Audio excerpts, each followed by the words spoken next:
Okay, let's try this all over. We've got two numbers that add up to 20. You absolutely could have done this problem a long time ago before you were ever in calculus by just thinking through, okay, if their sum is 20, what numbers could we look at? Well, work your way up, right? 0 plus 20 is 20.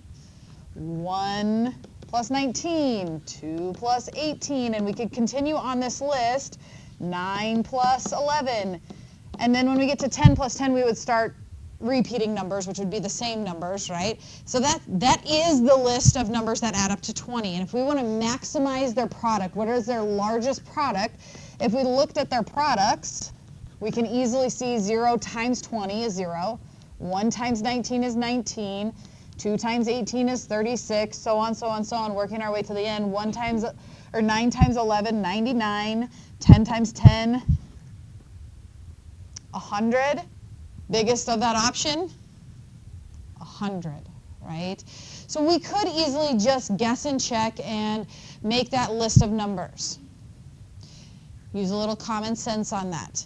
How could we do that exact same thing, though, by calculus? Well, by calculus, if we are looking to optimize to find a maximum, so that's a different word for optimization, finding a maximum, we have found maximums in a little bit different of a light, where we took a function, and to find its maximum, we ran it through our first derivative test. Well, in order to do that, we need a function. So we would have to create a function that would find the product of two non-negative numbers who add up to 20. So let's talk about how can I represent those two numbers. When we are working in this unit, the hardest part is we only ever really want to work with one variable. And so if I wanted to represent two different numbers that add up to 20, but I only want to use one variable, let's say I called the first number x, what would that second number be? 20 minus x, right? Whatever x is, if they're going to add up to 20, the second one would be whatever 20 is minus that number, right? And being able to represent things like that is a big part of optimization. And so then I create, so these are my initial conditions here. And we think about, okay, what are the numbers that can be? Well, we kind of made a list of it here, but the list of the numbers really are 0 to 20, right? Because it's not, we can't use negative numbers, and they're supposed to add up to 20. So I would be thinking about, okay, well then the x's that I would have here would be somewhere in this interval. And I want their product to equal the biggest number it can be. Well, their product would be x times 20 minus x, right? And if I want the maximum of that function, I'm going to run that through my first derivative test, which means we now need to move to its derivative. I will tell you that after we set up the function that we are going to maximize, so I'm looking for the max of this one, typically I would take a second and clean that up to help myself with the derivative process. I would absolutely distribute there instead of doing my product rule. It's going to be cleaner and faster here. If I were to distribute, our product is really 20x minus x squared. And then I can just use my power rule for my derivative. And remember, our first derivative test uses endpoints of our interval. It uses critical points of our derivative. And in this case, critical points here, that's never going to be undefined, right? So I wouldn't get any critical points from that, but it is going to equal 0 at some point.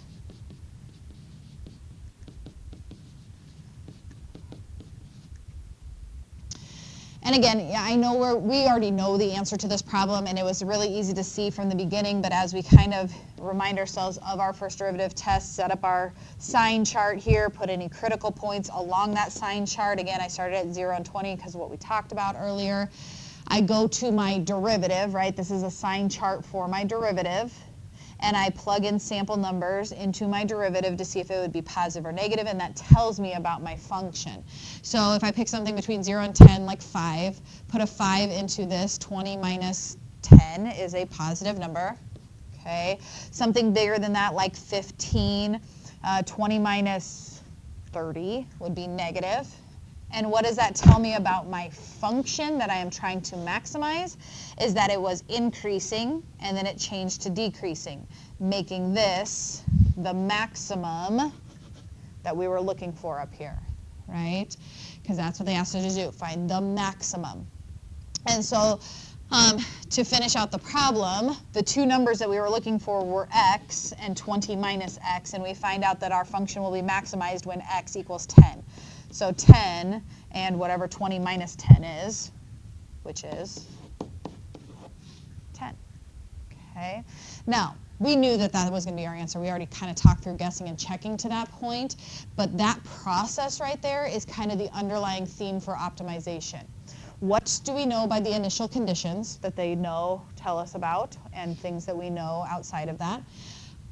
How can I write an equation that represents whatever they're asking me to find the max or min of?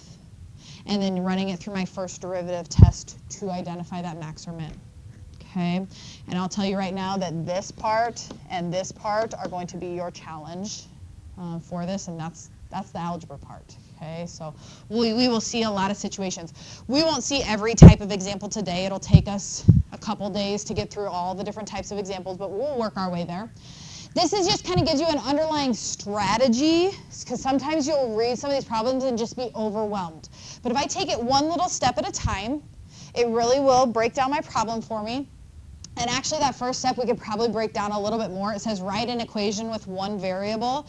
Guys, that's going to be kind of a combination of thinking through the initial conditions that they give you and writing an equation that you're trying to make the max or min. So writing the equation that whatever we are trying to make a max or min is where I get that equation that I'm trying to write from the story that they give me. From that, whatever equation you do write that's one variable, we'll find the derivative, run it through our first derivative test to identify the max or min. And I know number 4 seems like a weird step to have to put up there, but at the end, a lot of times we'll have x equals a number, and that's not typically the question. The question will be like, what are the dimensions? What is the length? So making sure that we go back and answer with units and all of that, the question for the overall problem.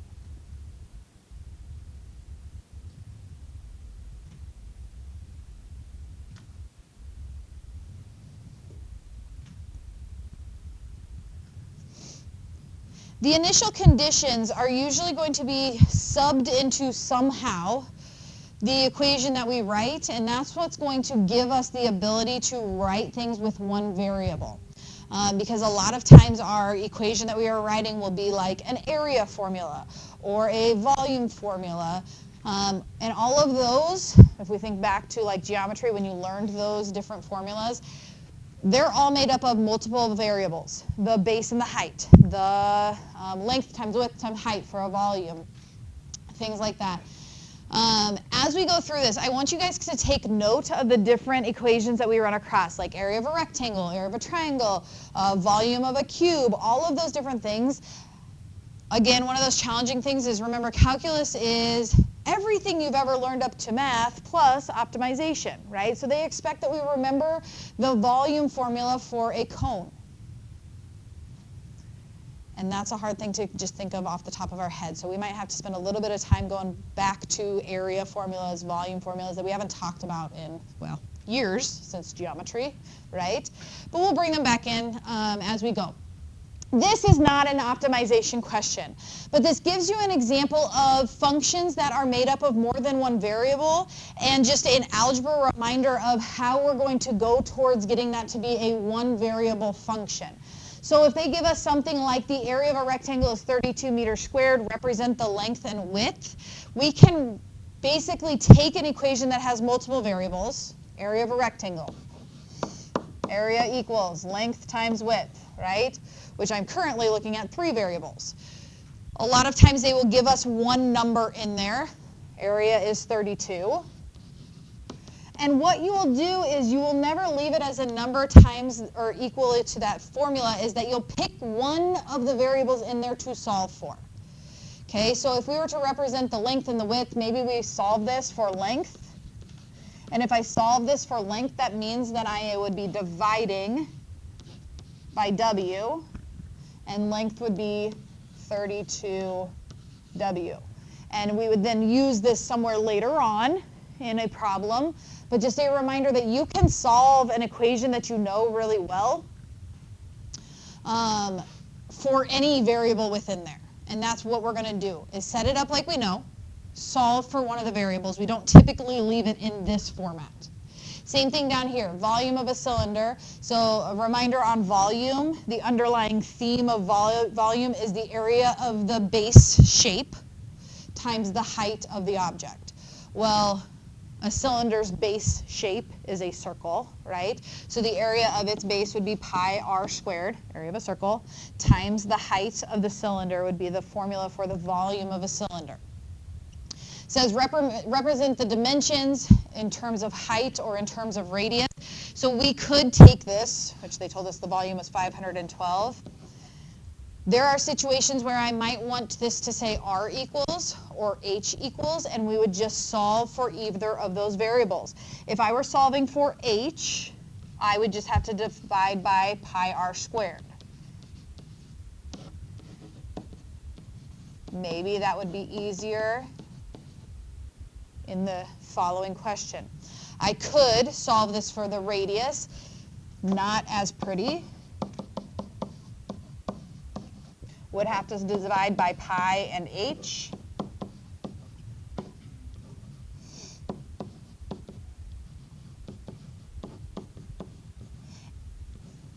And square root.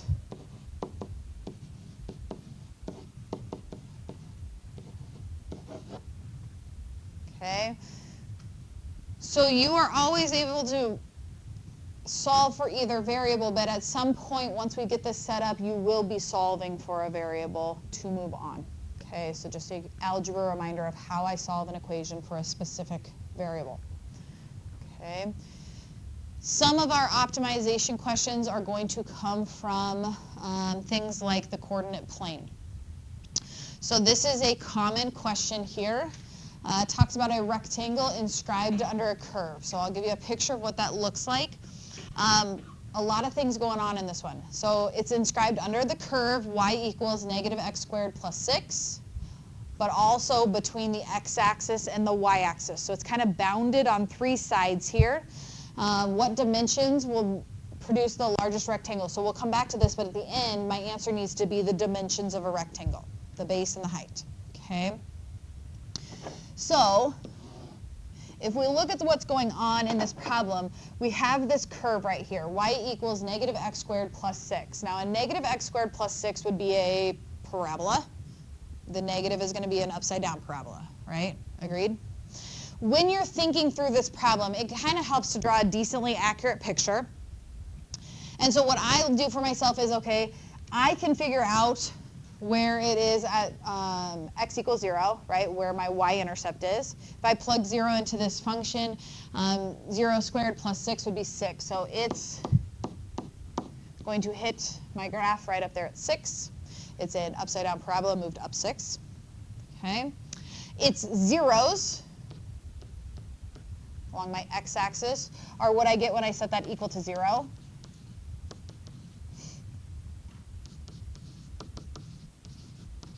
Which would be plus or minus square root of 6, 2 point something. Okay, so it's going to hit my x-axis somewhere over here and somewhere over here. So that's part of the picture that is bounding the rectangle that I'm supposed to draw. That, the x-axis and the y-axis. So what is going on in this picture? Our rectangle goes along the x-axis, our rectangle goes along the y-axis, and it goes up to that curve.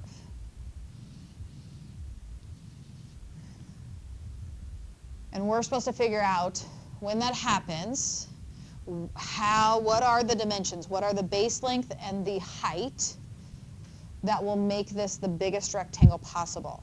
When they're talking about the biggest rectangle possible, they're talking about maximizing its area. Right? That's going to be the biggest rectangle we could talk about. So, continuing on with our initial conditions, when we're talking about the area of a rectangle, we would talk about its base times its height, right? So if I can represent its base and height using one variable, First of all, the length of the base of this rectangle would be starting at 0, going up to some unknown variable x value. Agreed? Okay, so I can just represent the base of this as x. It's going to something x, right? Then the length, the height that comes along here is going to start at our axis and go up until it hits the curve. And this is where people get a little confused. Okay, if that stops when it hits my curve, means this corner is a point on this curve, and all points on that curve are some x, comma, plug x into the function, right? That's where we get the numbers on that curve, which would be negative x squared plus 6, something, right? So the height of this would be negative x squared plus 6 in terms of, yes? Good with that? So that's what we're looking at as far as our base and height, is that your height's going to match your curve. The base we got just because we started at 0 and went out to some unknown x. And now I have my base and height represented using one variable. So that's one way we can get one variable when we're talking coordinate plane here. So I can come over here and say, okay, the equation that I am trying to find a maximum for is x times negative x squared plus 6. So when all is said and done, I am maximizing this function. What is the maximum value on that function? But now we take that function and run it through our first derivative test. I'm going to clean up that function first because I don't want to take the derivative with a product rule, so I'm going to distribute through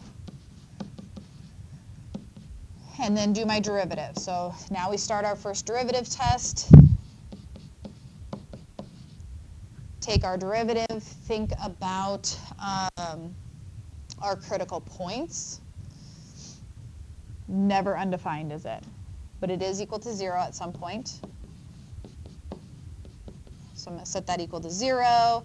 If I subtract 6 and divide by 3, we'd be looking at x squared equal to 2.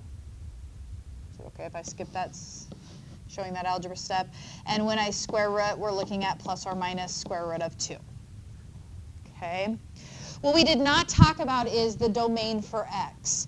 On the last page, we talked about how our domain was 0 to 20 because those were the numbers we could use. If we talk about the length of x down here, what our possibilities are, what's the shortest x could be? 0. Okay. Now, what's the longest x could be?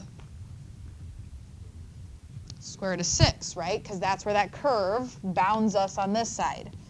So as I look at making my sign chart for my first derivative test, that explains why I start at 0 and go up to the square root of 6 on that number line.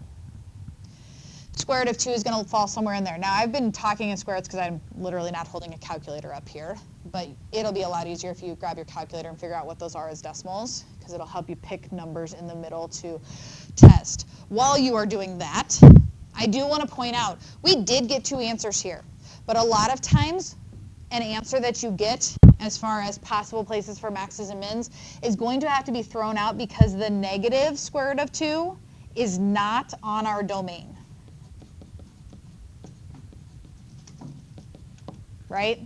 So we can't use the negative square root of 2 in our sign chart there, not on our domain of possible x values up in our picture. Okay? So let's go to our picture here. Square root of 2 is approximately what? 1 point something? 414? The square root of 6 is approximately 2 point something? What is it? 2 point, give me 3 decimals. 449. Okay. Reason I'm going to look at them as decimals is because it helps me pick something better to plug in. And remember, this is our first derivative test, so I'm plugging it into my derivative. Something between 0 and 1.44 would be like 1.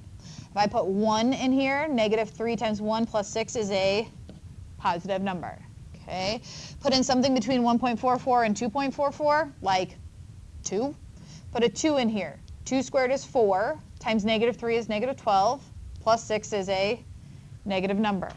So again, that's telling me about what my function's doing in those areas. Increasing and then decreasing. So our function was heading uphill and then heading downhill, making this the maximum that we were looking for. So again, I'm matching it to what I was looking for up there. Had I been looking for a minimum, I would have plugged both of those into my function to see which one gave me a smaller value, right? But it asked us for the maximum.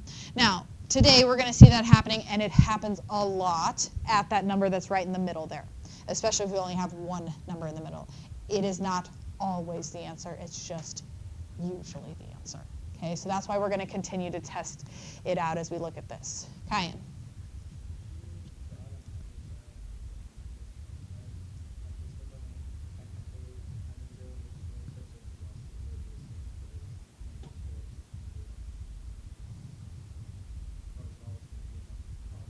You would go in the positive, the first quadrant, kind of go your principal values for those.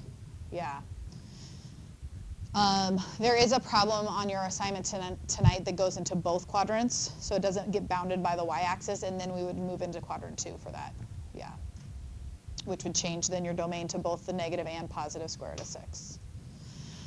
All right, so then answering the question, so it's going to happen, and this is just kind of a side note for us, there is a max at x equals square root of 2, right? That's what we just kind of identified from that picture, that our maximum is going to happen when our x value is square root of 2. But the question is, what are the dimensions of the rectangle? Well, the dimensions of the rectangle are x by negative x squared plus 2. So my dimensions would be x, which is square root of 2, by, and then if I plug square root of 2 into this, square root of 2 squared is 2. Tack the negative on it. It's negative 2 plus 6 is 4.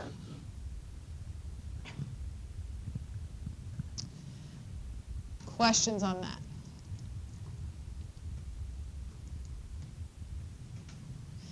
What you're going to notice over the next couple of sections is the AP especially, but just calculus type questions. A lot of the same format, same type of questioning happens over and over.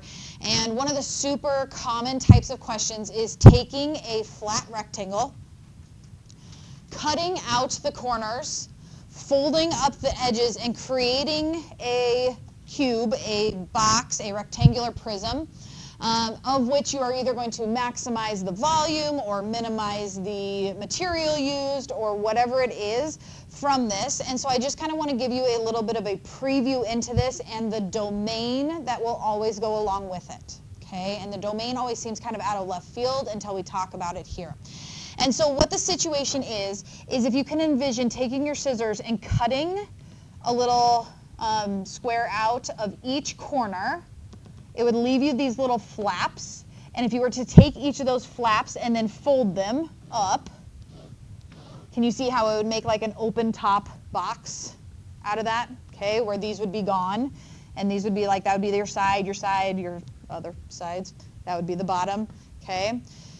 So the question is always about those corners. And the corners are always going to be perfect squares. That's never going to change. So a perfect square has the same dimensions on every side.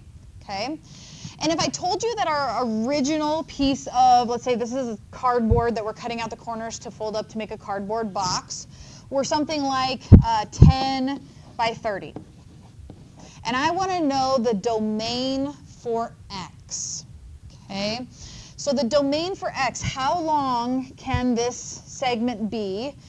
What would be the shortest? And the shortest is an easy one to come up with. 0, right? The shortest corner I could cut out of there would be a length of 0. Okay? And then I want you to look at it like this. If I were to cut this square out of the corner, right? As I draw this, it might show up what the longest segment is that we could cut out of here, right? As I make that bigger, but I have to cut it out of both sides, right? So what would be the longest x value we could have? 5. Does 5 seem kind of random to some of you? Where did they come up with 5? It is 5. It is 5. If I cut this out of here, my shorter side is going to dictate this number right here. And this box can only be as long as half of that side, because I've got to cut it out of both ends of that, don't I? And so I can't cut more than half of it, and then cut more than half of it, we've run out of cardboard there. So the longest that that box could be is 5 from both sides, which actually would give us nothing left. So that's why it's not going to be 5. But that's where that number is going to come from. That is always going to be half of the shorter side. And sometimes that is really random and people can't figure that out. I now know exactly how to find that domain really fast. 0 up to whatever half of my shorter side is will tell me that somewhere on this interval a maximum length is going to happen for us. Okay? So let's look at a problem here. Like I said, this is super, super common. We're going to see a ton of questions that deal with this situation. Where we had this rectangle, they already cut the corners out for us up there, but we had this rectangle, and we're going to make an open top box by folding up those flaps that are left. And it was originally a 25-inch by 20-inch box, which, per our conversation on the last page, makes our domain what? 0 to 10, right? Half of the bigger number. So now that we got that kind of taken out of the way here, from that, we have to look at what situation they're asking us to optimize, finding a max or a min of, because that then drives the equation that I'm going to write. Okay. It cannot be 0 or 10. Well, it could be. There's nothing that stops us by our function for doing that, but yeah. So they ask us in this one to make the biggest possible, biggest means max, so we're going to find the maximum of our volume function. And so our volume function for a prism, a rectangular prism, would be the base times the height, times the width, times the height. Order doesn't matter, it's all multiplication.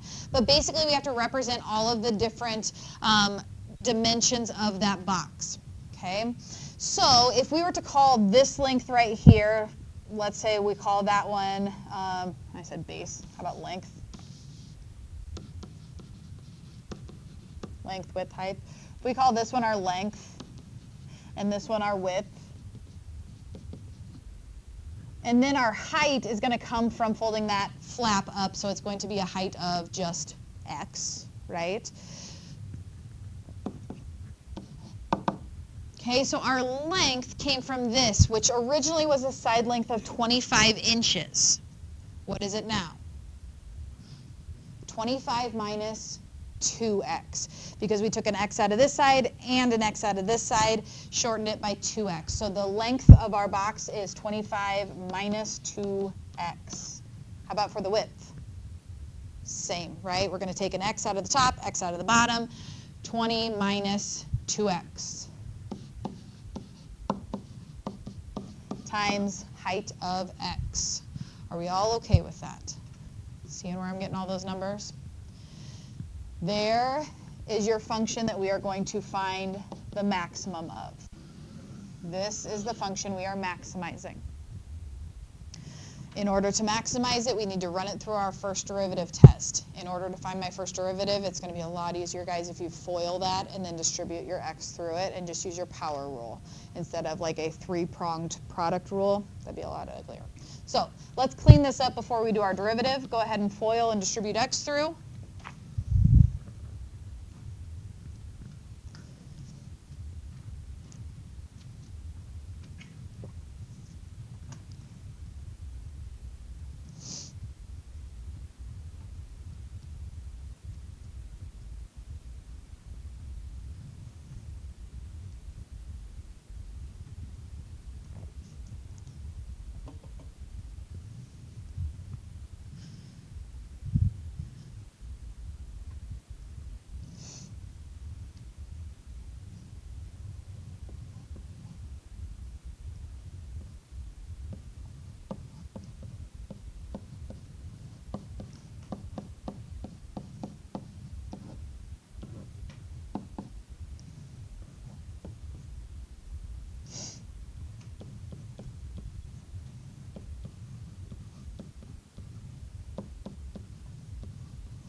right, I went ahead and wrote in standard form. It doesn't matter, but there's our function. Its derivative now power rule.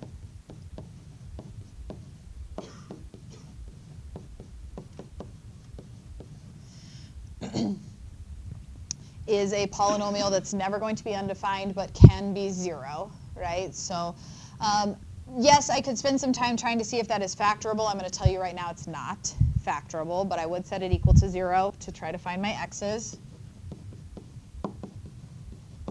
And since it is not factorable, or I don't want to spend time figuring out how to factor something that has a leading coefficient of 12 and a constant of 500, is that we can just go to our quadratic formula.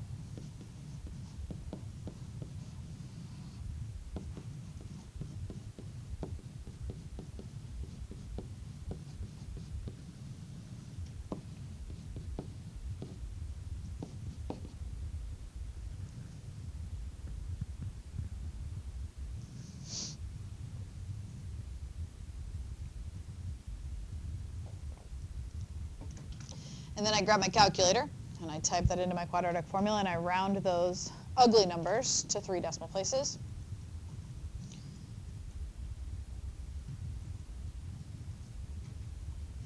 When I have a table that agrees on one of the numbers, because we should get 2 of them, right?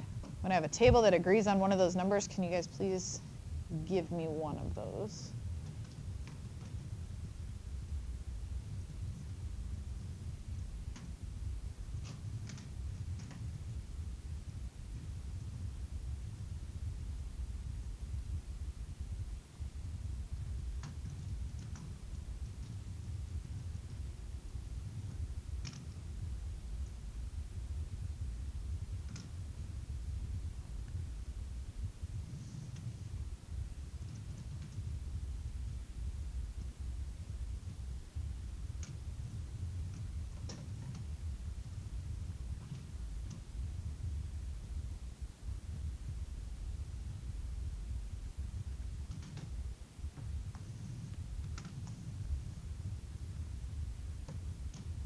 Means I'm going to need a table with both people typing this in at some point.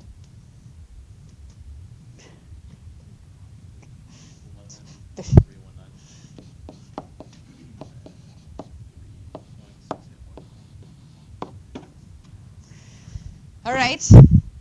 Now, why am I doing this? It's not in our domain, right? So we're not going to use that one. We're going to use the 3.68. Is that what you said, 3.681? Yeah. Okay.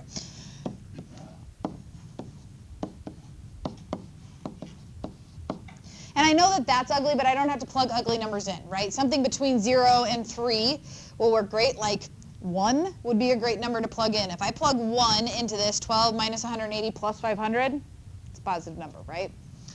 I'm assuming that when we plug in 5 or 8 or something bigger than 3, negative.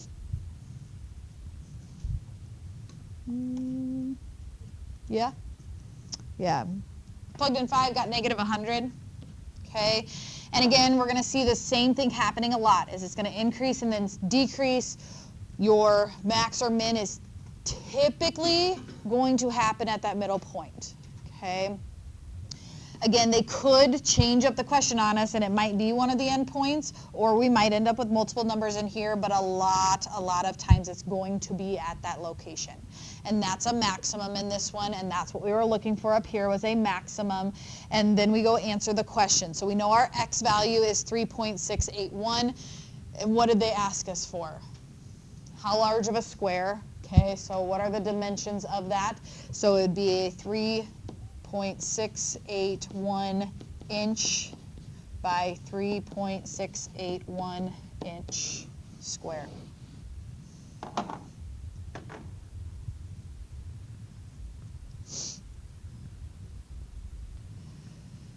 Questions on that?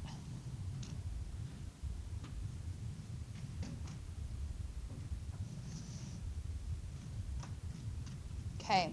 Your assignment is on page 230. You guys are doing 1 through 7. May or may not want to add this next idea to your notes or not, or just understand what I'm talking about here. That picture looks a lot like the one we did at the beginning, right? We had a rectangle bounded by a curve, but this one would not have been bounded by the y-axis, only the x-axis and the curve. And so what happens is it goes all the way across to where it hits the curve on this side and this side. And this is the thing that kind of threw some people off when we saw this one. Great, they knew that the height here was going to be whatever the curve was, like our negative x squared plus 6, let's say. But what would the base be? What do you think? Is our base still x? 2x. It is 2x because it's an x distance this way and an x distance this way, making the whole base 2x, and that kind of threw some people off on that one. So look for that type of situation in your assignment.